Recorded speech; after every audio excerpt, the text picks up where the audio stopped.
9h32 ci rajo Futur Média mbokk yi ñoo ngi leen di nuyu bu baax a baax dellu di rafetlu seen ànd ak ñun ci suñu programme rawatina suñu émission bii di xalaas di suñu journal fait divers fii ci rajo Futur Média bés bu nekk lundi ba vendredi ñu ci ànd ak yéen di ci ànd ak Mamadou Ndoye Bane maa ngi lay nuyu bu baax a baax inspecteur. waaw sëñ Ndiaye maa ngi lay ziar di ziar Passepartout di ziar auditeurs yi ak ñëpp ñi nga xam ne ñi ngi déglu ak fu ñu mënti ne ci réew mi. comme nañ ko daan defee rek di leen ñaanal jàmm di ñaanal ñëpp jàmm yàlla na yàlla def jàmm ci réew mi te ñëpp am jàmm waaw. tey Passepartout fekk si waat ñu ci xalaas Passe maa ngi lay nuyu. Ndiaye maa ngi lay nuyu di la ziar inspecteur di nuyu auditeurs yeeg internautes yi. di ñuy suivre ci rfm.sn ak ci RFM l'officiel di ziare waa fajar gi ak seddaay bi. bala ñuy sori inspecteur. may leen ma rek ma nuyu suñu partenaires yi ñuy àndal ci xalaas. dooree ko ak Laris dama koy faral di wax sérum américain la boo xam ne ña ngi ko defaree ba fii nga xamante ne ji moo di ci réewum Amérique. Laris ñu defar ko ngir ñi nga xamante ne ji dañu bëgg yar seen karaw maanaam dañu bëgg seen karaw gudd.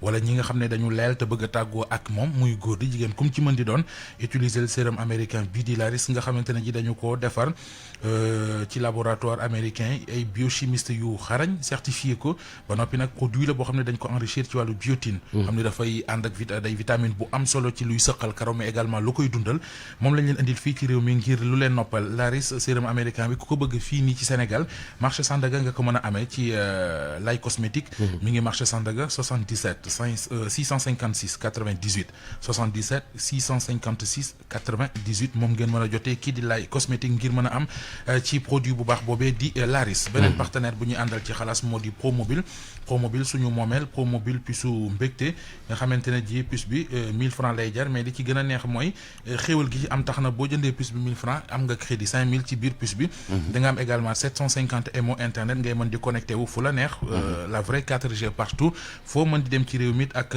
puce Promobile da ngay am lii di réseau service client bu Promobile 16 75 la 16 75 ngeen woote ci lépp loo xamante ne ji ay offre la jëm ci Promobile di ngeen ko mën a xam offre yi muy ci wàllu internet yi lu ci mel ni Pro Mini 75 Pro Mini 175 Pro Mini 275 yamu ci ne ProNet am na ProNet 50 ProNet 475 ba ProNet 975 am na it yeneen yu ci nekk ay lu ci mel ni bëgg maanaam partager sa crédit wala sa bonus appel dièse 675 dièse nga ko mën a defee ci Promobile CCPS comptoir commercial de plomberie du Sénégal di ànd ak ñun ci xalaas di taxaw waa réew mi ci lépp luy matériel sanitaire matériel irrigation champion la ñu ci fii ci Sénégal mais également wàllu tuyauterie wala li nga xamante ne ji moo di plomberie comptoir commercial de plomberie du Sénégal rue Valmy angle Ngalandou Diouf rue Floris angle Grasland wala rue Tolbiac angle Faidherbe 77 321 14 80 77 517 98 29 wala 77 401 55 69 waa kër Serigne Touba Fall et frère ci gaamu vite fait yi ñoom it di ànd ak ñun ci xalaas vite fait yi ma koy faral di wax gaam la léegi ndax bu weesoo cuuraayu bant bi nga xamante ne ji moo dimbali waa réew mi ci ay yoo ndax da nga koy taal mu lay dàqal ay yoo cuuraayu vite fait ba pare di la bàyyi xeet gu neex dañu cee teg pompe xam ne moo lay tàggale ak ay mbóot ak ay weñ ak yu ni mel loolu pompe vite fait la dañ cee teg frotté waaye nag indi pâte dentifrice vite fait ci ray kaña lañ jëm de non lu ne de mu ngi koy jàmbaar lañ daal waaw noonu ray kaña boobu nu muy tuddee xaw ma nu mu tuddee xaw ma nu ñu koy tuddee loolu nag il faut que ñoom Moustapha ak Modou Tine xalaat ci waaw gëstu ci waaw da ciy baax nag da ciy baax maa ngi woon ci frotté bi waaw léegi nag dañu indi pâte dentifrice vite fait ànd ak brosse à dents vite fait pâte dentifrice boo xamante ne ji dafay setal say bëñ day weex tàll dafay sàmm boole ceekit bàyyi la xeetu gémmiñ gu neex établissement waa kër Serigne Touba Fall et frères 77 555 11 11 77 696 34 67 wala 77 441 06 38 77 441 06 38 waa établissement waa kër Serigne Touba Fall et frères ay ci inspecteur ñu doxal Ndiaye dafa am benn soxna su réeral benn pochetam bu ñuul waaw benn takk der for ko pochette baa ngi nii lii moo nekk ca pochette ba ndaw saa ngi tudd Amratul Umu Xayri Gay Amratul Umu Xayri Gay waaw adresse bi Dakar Plateau la waa ji ko for su ci woote ci 157 17 permis ma ngi ci photo yu doomam ak benn ab $1 a ngi ci ak ay bagage am daal permis carte d'identité ak ñoom seen ak lii nii carte banque bi na woote foofu xam nga. donc ñu ko yónnee numéro kii foofu. waaw c'est ça wala ñu lay kare. waaw di bëgg ñëpp yàlla na jàmm yàgg ci yoon wi ci réew mi Njaay. amiin waay waaw yàlla na àjjuma ji neex. amiin waaw àjjuma ji neex. weekend bi neex nit ñi ami koppar. corona gi jóge fi nit ñi mën a ne ci jàmm Njaay. nit ñi waaw corona day. corona gi kor nañ ko kor na réew mi de. amul sax ma dem te ñëw du réew mi kay àdduna bi yëpp la. non. waa Ndiaye. ma xam ngeen temps yi damaa xaw a déconnecté wu. waaw te du may dégg benn xibaar fan yii ci waajoo di doon bu boo yeneen nekkoon Kolda. waaw moom mooy problème boobu moom dafa maa dab de. dégg naa nga koy revue de presse. mooy Daouda Ba. mooy ña nekkoon la. moom la waaw kanaan yonent la. dañ koo jàpp. waaw dañ koo jàpp. waaw kooku jàpp nañ ko c'est vrai man soo kii yoon sax man fàtte woon naa ko waa ji. gi nga vidéo yi avant vidéo yi bi mu génnee. préfet Kolda bi. dafa dem seeti leen. bi mu leen seetee xam nga ñoom nee na leen sax kenn ku ci nekk am na droit. jaamu soo la neexee jël butéel bii ni moom laay jaamu. yoonu kenn newu ci. waa ji la ñuy def loi bi terewu ko waaye nag ñoom bañ fa demee. daa am luñ fa gis daal lu xaw a. teyum xel. kilifa yi réew dañ koy organiser. ñoom ba ñëwee nag ñu waxtaan. ba ñu waxtaanee monter benn mission dem fa ab plainte dab leen fa. plainte benn ay parents yëpp wax plainte ni waa ji dafa jàpp seen doom boo xam ne mineur la. di ko jabaroo. takk ko da koo sax takk. moo ko may boppam dégg waaw may ko boppam. xale bi ba mu defee 15 ans la xale bi am. xale bi mu defee CM2 ba pare ca la dem bañ def gaa yi bañ demee def fa descente démb xaw ma bërki démb. ëpp nañu 50 personnes. police nga ca woon. gendarmerie nga ca woon. eaux et forêt ña nga ca woon. ak préfet gaa yi def fa descente. militaires yi ñoo wër ndomb ñaari dëkk la yuy dent. xale bi jigéen bi ñuy wax ni moom la mooy mineur bi dëkkul ca dëkku sëriñ ba. dëkk ba nekk à côté fa la dëkk. jóge fa ñu sëriñ ba jëlee ko foofu indi ko mu ne ca moom yàgg na fa trop. militaires yi bi ñëwee dañoo wër dëkk ba wër ndomb dëkk ba di xool li wër dëkk ba ak ñoom seen. ndax ku ci nekk ak sa mission militaire police gendarmerie ak eaux et forêts ku nekk sa mission. militaires yi def ko soldats yi di waxee sécuriser le périmètre. voilà tëj dëkk bi di wër li wër dëkk bi ndax xam kii police ñëw ñoom it xam nga lépp luy état civil. police a ko yor sooy wut carte d'identité police nga jëm soo wut passeport police nga jëm ñuy jéem a identifier nit ñi ne ca dëkk ba. ndax Sénégal leen dëkk. ndax am nañu ay kayit di leen identifier. loolu fa police doon wuti. gendarmerie tamit ñëw dugg xool ba xam biir dëkk ba am na naka su dul noonu ak déet ba pare chef ya toog ak waaja ka naan yonent la. di ko enquête. ba pare enquête ko ba yegg ak moom ci gone gi. ni ko gone gi mu ni gone gi moo ma jébbal boppam. xale bu am 15 ans. moo ma jébbal boppam. wax ci jolli ñoom bañ fa jógi bañ fa demee gis nañ fa lu tolloog juróomi xale yoo xam ne ay 5 ans la ñu am de 20 lu ëpp 30 xale yoo xam ne ay 5 ans la ñu am. ne ci dëkk ba kenn xamu ku leen jur maanaam kenn mun leen identifier kenn xamu kuy seen yaay kenn xamu kuy seen papa. yooyu yëpp ay mbir la yoo xam ne gis ngeen ko ca biir dëkk boobee. waa ji nag liñ koy toppee fi mu nii mooy détournement de mineur lañ koy toppee gum. pédophile ba egguñ ca parce que non egguñ ca parce que xale ba il faut ñu yóbbu ko ca gynéco ñu xool ba xam moom. mos na ci xorom wala mosu ci xorom. fekkee mos na ci xorom pédophilie daal di dugg. ba pare gars yi pare guñu ci enquête bi xale yooyee yu ndaw yooyee ñu gis ci dëkk ba. ñuy doon ay xale yu am 5 ans de 0 à 5 ans bari lool ca dëkk ba ku leen jur fu ñu jege dëkk ba daa jege Gambie. xam nga. voilà yu bëree bëri am na fa yoo xam ne xajul ci émission bi yoo xam ne waaw dama fàtte woon ni Aba damaa xam Aba dama def fàtte woon ni tey la ajuma Aba du ñëw xamoon naa ne Njaay dina ma ko laaj wala Aba laaj ma ko. léegi lu tax mën nga yaakaar du la ko laaj. non xaw ma woon ni tey jii kii la. booy bi ku soble xam nga mënoon nga ma ko laaj ci yoon ma expliquer li ma lay expliquer moom mu jeex. mais non bu dul dara sax da ciy baax. bu nit ñi di dégg Mbàkke Ruuxu Daouda Ba jàpp nañu ko xale bi mineur la gendarmerie dem lu mu ci mënti doon. nga am ci ay information yu mel nii. yeggee ko waaye réew mi day baax. te jàppuñu ko ndax dafa yor ab diineem wala loolu de du loolu taxul ñu jàpp ko. am na lu dégg luy riir ci dëkk ba. gaa yi dem fekk def fa ay investigation gis fa yooyee. tombeek famille ndaw si famille xale bu ndaw bi ñoom ñoo porté plainte ñoom dëkkuñu ca dëkku sëriñ ba. dëkk bi nekk à côté leen dëkk.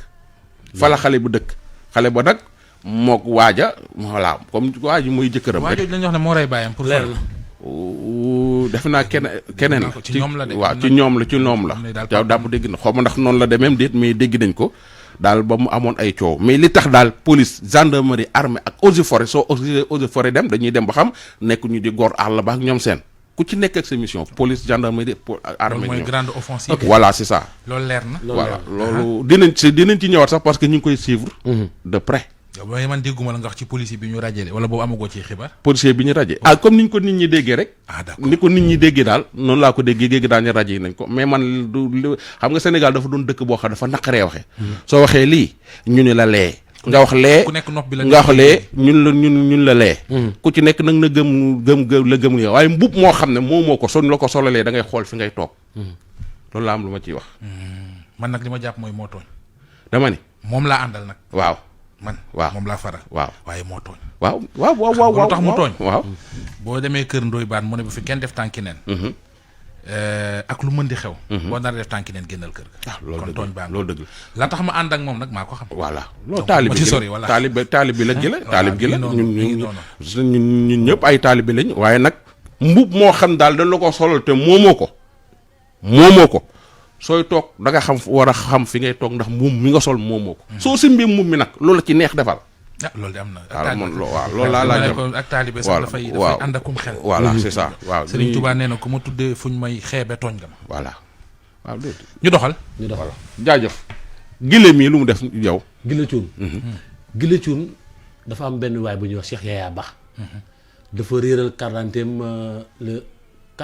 le 15 janvier le 15 décembre du moins le carte d'identité réer ñu jël carte d'identité bi am ko for publier ko ci benn groupe ay étudiants ne dañoo for carte d'identité bi pour su borom gisee mu contacter leen ñu woo ko ne ko sa carte d'identité publier nañ ko ci Facebook ci benn groupe jox ko numéro ki ko for mu woo ko récupérer carte d'identité le 16 janvier 24 heures après ñu dem ba le 30 mu gis ñuy publier ay photo moom Cheikh Yaya Ba ak carte d'identité mu yëppam ne dafay arnaquer ay nit di leen defal ay location de contrat de location ay kër récupérer seen ay 600 000 seen ay 200 000 ndekete beneen waaye bu ñuy wax Gile Cuun moo for carte d'identité ba récupérer affaire ba pare jël données yi nag di ko utiliser di dóor ay étudiants dóor ci ñu baree ba Cheikh Yaya Ba moom nag ay plainte yu bëri na dal ci kawam mooy mu jóg dem di porter plainte fekk ñu ko fee porter plainte moom coow li mel ni tulleeg man la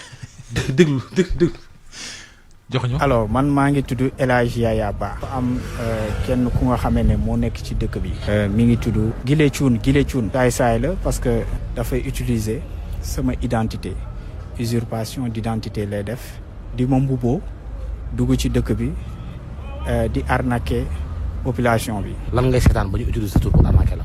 le 15 décembre dama pertoon sama pièce d'identité rond-point Liberté 6 ak JVC alors je l'ai retrouvé le 16.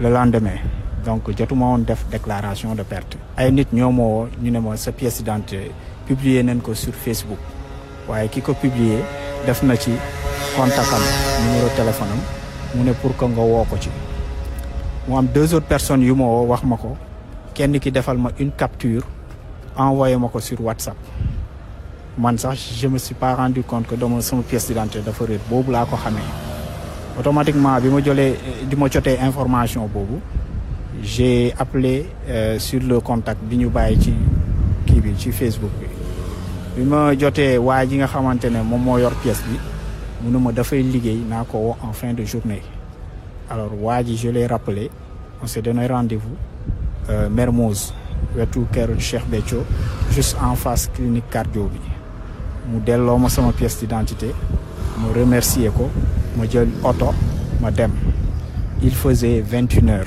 delloo na sa quarante dem nga ci jàmm mu dem ci jàmm après la suite lan moo xew. le 31 décembre vers les coups de 20 heures mu am ay anciens collègues de travail yu ma woo ak samay xarit ñu ne mooy y a une information qui circule sur Facebook est-ce que tu es au courant ma ne leen ban information la waa ji def capture bi envoyé ma ko sur WhatsApp à ma grande surprise ma gis dañoo publier mes informations d'ordre personnel samay photo sama carte d'identité ñu daal di def ni comme quoi que je suis recherché par la police et la gendarmerie képp ku nga xamee ne gis na ma signaler. yow dafa mel ni sax dañoo misé woon benn somme ci sa tête ne pour buñ la gisee ku ko gis dañ la neexal. effectivement parce que fekkee gis nañu ma bon nañu dina joxe un montant de 45 000. ma daal di comme je suis responsable chef de famille j'ai réuni automatiquement ma famille autour de l'affaire pour voir quelle était la conduite à tenir. Donc le lendemain au niveau de la police cybercriminalité j'ai fait ma déposition ñu enregistré sama plainte. Alors bi may nekk en salle d'attente mu am une femme bi nga xamante ne dafa ñëw ak ay documents pour porter plainte par rapport à la même situation. maanaam yow mi toog police di porter plainte am keneen ku fa ñëw di la porter plainte yow te yaa ngi toog. Très bien noonu la demee. donc motif bi lan la motifu arnaque bi ba ñu publier la motif bi lan la. alors motif bi mooy ni que comme waa ji le Guilé Thioune la moom dafay jël sama identité di ci defar ay contrat de location d'appartement et de chambre ñu mu ko def nag c'est des groupes d'étudiants ñii dóor na leen 600 000 ñii 150 000 ñii 400 000 et cetera. bi ma porté plainte ba pare auprès de la brigade de gendarmerie de Ouakam lu mu jot a arnaqué ci xaalis mi ngi tourné autour de 2 300 000 yàlla def na moom teg nañ ko loxo.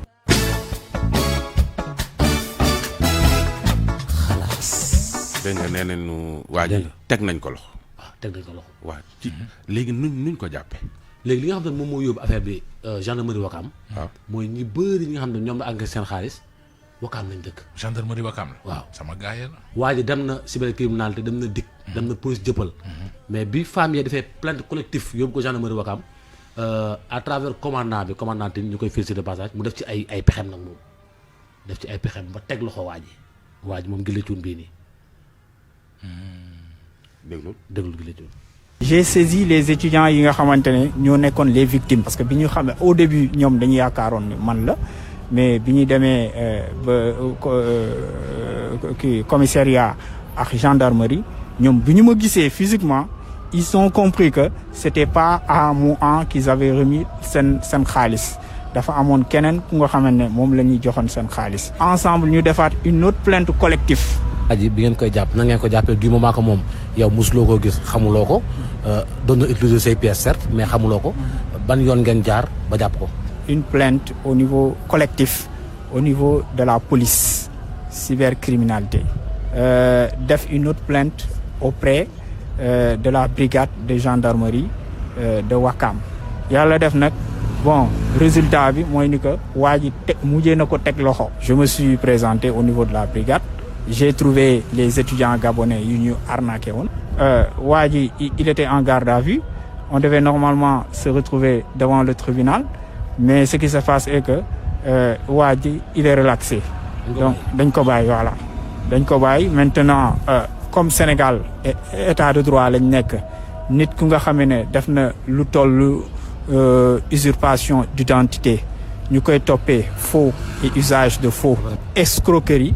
tey bu ñu ko bàyyee donc ça veut dire que man je ne me sens pas en sécurité mais aussi lu mu nekk di def mun na nekk encore di continuer di ko def. parce que kii warul nekk dans la nature comme ça muy dox ay soxla. mais aussi les étudiants aussi waaye ci man base la doon def le contrat bi est-ce que ñoom parce que ñu ki boo ko defee le contrat aussi xanaa di nga ko wan logement di nga ko dugal ci kër wala la mais xanaa doo ñëw bind contrat jox ko pièce dem sa yoon. je les ai posé la même question. Guilé Thioune est-ce que jot na leen yóbbu fenn pour que ngeen visiter soit un appartement ou une chambre mu ne ñu étudiants yi ne ma daf leen doon yónnee ay vidéo ak ay photo sur WhatsApp wala Messenger wan leen que c'est des appartements à louer.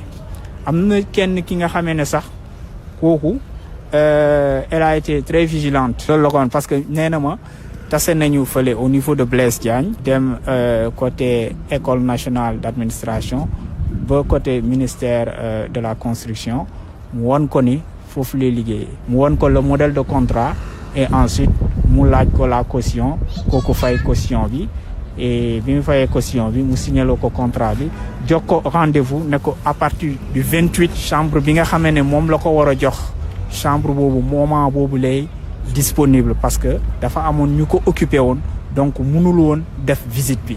donc ci loolu la ñu ci convenir ba kooku signé contrat bi jox ko xaalis.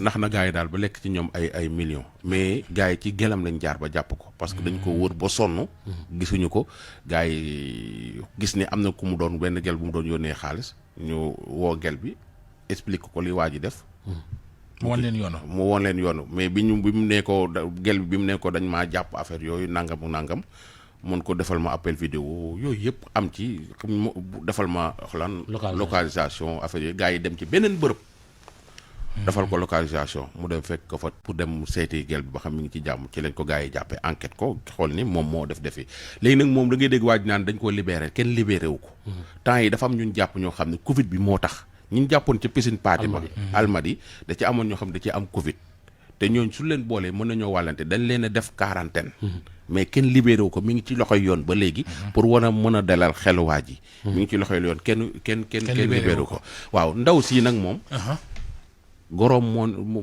dafa am problème ak goroom ba pare goro bi nii da koo dóor ba sëy ba tas na maanaam mère ba daal moo ni jabaru doom ni moo ko dóor da koo duma mu yéen déglul man dama luye woon fii Dakar di liggéey bi ma fi nekkee di liggéey yàlla def ma gisante kenn kooku takk ma bi ma takkee mu jële ma ci quartier boobu ma dëkkoon indi ma si biir kër fameem mais bi ma indee si biir kër fameem du yaay du rakku jëkkër du magu jëkkër du kenn ku ma bëgg ci kër gi amul kenn amul lu ma muñul ci kër googu man sax garaawul mais dafa am nit koo xam ne dafa am nit foo xam ne dafa am point fort ak point faible mën naa muñ lu ne mais dama mënul muñ ñu jàpp sama doom di dóor bañu ma sax ku dóor sama doom ndax xale bu deful lu jaaduwul dóoral mais lu ñor nga dóor lu ñorul nga dóor xale yi mère bi di gënale sama doom ak yeneen xale yi gis sama doom ji ak gis butitam yi la yemale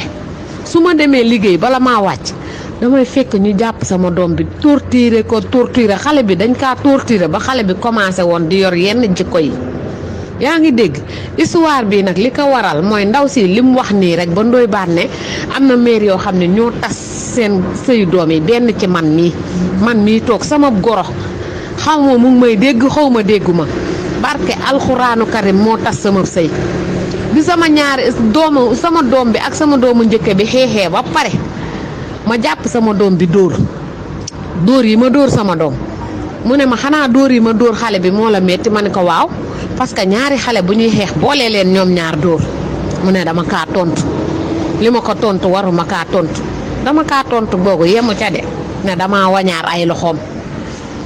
damaa wañaar ay loxoom doom yi ñoom ñëpp góor ak jigéen mag ak ndaw ñoom ñëpp di ma tongu kër gi man sax loolu métti ma man kër gi ñëpp buñ ma tongee te sama jëkkër di ma indil fii ci biir kër gi xam tool yi ni mu demee mu dëgg ci tànkam sama jëkkër ki ma war a jàppale ànd ak ki mbokkam ñu topp ko faseel sa jabar dangaa ñàkk fayda sa jabar ji nga xam ne daa xas sa yaay dafa saaga sa yaay dafa dóor sa yaay we wi gën a tuuti ci nit moo gën a tuuti ci nit laalu ma ko ci meer bi mu ne damaa wañaar ay loxoom dóor ko ba sama sëy baa ngi nii tas waaye yàlla bu la suturaalee da ngay suturaal sa bopp maa yor sama bopp temps yële def na 4 mois léegi mu def 4 mois léegi ma nekk ci idda sax mu jeex sama goro bi sama doomu njëkke bi moo doon xeex ak sama doom bi sama goro bi nee na sama doom bi daf ko saaga mu jàpp ko di ko dóor bu mu koy dóor yi metti man tamit ma jógee sama néeg jàpp xale bi di dóor mu ne ma bàyyi ko ma ne ko déedéet bàyyi ma dóor ko rek du dalaa saaga bàyyi ma dóor ko ma yaakaar ne nag saaga sët ak maam mënul rey maamam xanaa ndayam saagu la baayam saagu la xale yi xeex noonu mu jàpp xale yi ma jàpp xale bi di dóor am suñu benn dëkkandoo bu ñëw di àtte xale bi xama lan la wax dama wañaar ay loxoom dóor ko ci la sikkandiku ba sama sëy bi tas maa ngi nii toog mu uuf ay doomam si biir kër gi seeni jëkkër di leen fa fekk mu kompaloo ki doomam li may wax nii nit ñi xam nañ kan mooy wax te soo leen bëggee ma leeral wax bi mën naa ko à refaire alxuraanu karim sama goro bee tas sama sëy bi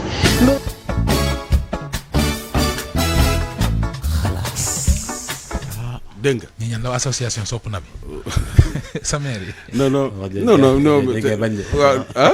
wax dëgg dañ koy bañ de. non ko bañ rek da nga cee ne ah. xoola maire yu baax yi téye seen jabaru doom yi normal. waaw dañuy kontaan ci li ma wax. mais maire yi nga xam ne ay peegar lañ seen doom yi suñ takkee jabar ñu tas ko.